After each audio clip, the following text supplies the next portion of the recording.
Hi, Jimmy.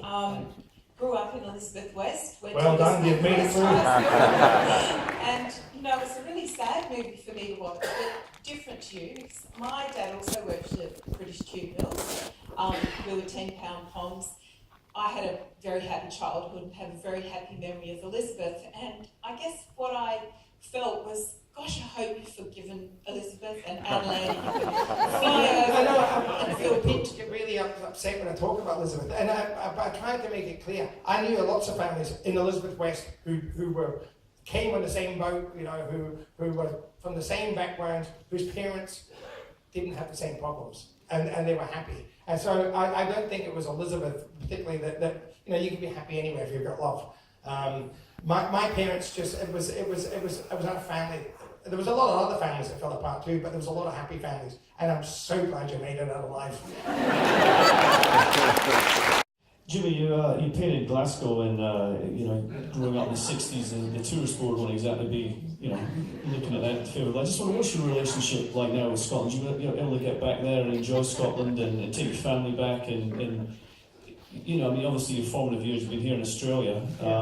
You know, what's your relationship like now, looking back on Scotland? And just... Well, I love Scotland. I mean, I honestly, you know, I know that I grew up here, but I remember the first time I went to Glasgow was in 1979, you know, and I remember going there and getting off. I got the train from London to Glasgow Central, and by the time I got off the train and walked to the taxi, this is not a word of a lie, a drunk bloke had picked a fight with me, and another drunk bloke jumped in to save me. You know, and I remember walking through all this, going, "These are my people." You know. So I know all of Glasgow wasn't like Cowcaddens. You know, I mean, there's some really beautiful parts of Glasgow.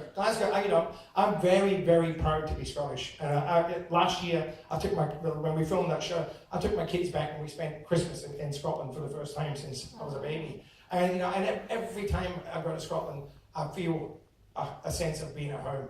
And I'm actually learning bagpipes at the moment, so that I can, you know, because I live down by the river in the Highlands, in the Southern Highlands, and I'm going to at least get, by the time I'm 70 years old, march up and down and drive the fucking neighbours nuts.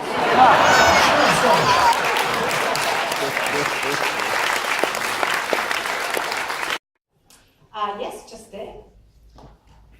G'day, Jimmy. How are your brothers and sisters doing? What do they think of the books you wrote, and how's your relationship with those guys these days? It's a complex question. My siblings, you know, when I wrote this story, you know, to write something like this, you know, I couldn't write their story. You know, I mean, when I talk about my sister hiding us in the cupboard, for instance, you know, we were all in that cupboard hiding together, and we were all seeing different things when we looked out. We all see things differently. They went through the same, you know, some of them much worse than I did, and they've coped with it differently in their own way. But I spoke to them, you know, before I released the book. I spoke to them before I wrote it. We'd hardly spoken about any of the stuff before that. So it has stirred up sort of a hornet's nest, and it has stirred up a lot of stuff that we all have to deal with. But I've tried desperately to tell this from my perspective and make it clear that this is my story, not theirs. I mean, you know, at different times they thank me, and at other times I'm sure they've cursed me, you know, because it does bring up a lot of stuff that, you know, I ran from for 50, 60 years, and I only dealt with it when I was ready, and I hope I haven't forced them into dealing with stuff before they're ready to deal with it, that's all.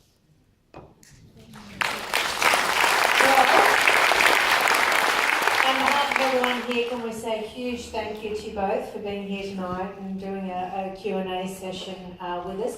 The film opens this Thursday on 224 screens, right? It's the biggest Australian documentary release in history. The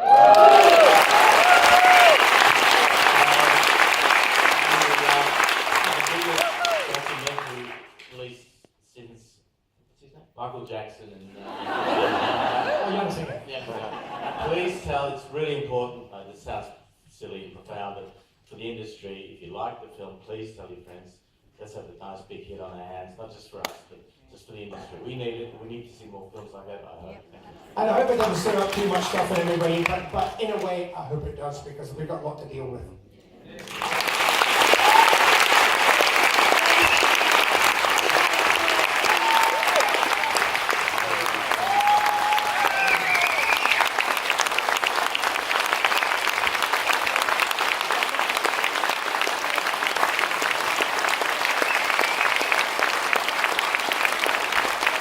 covering off space.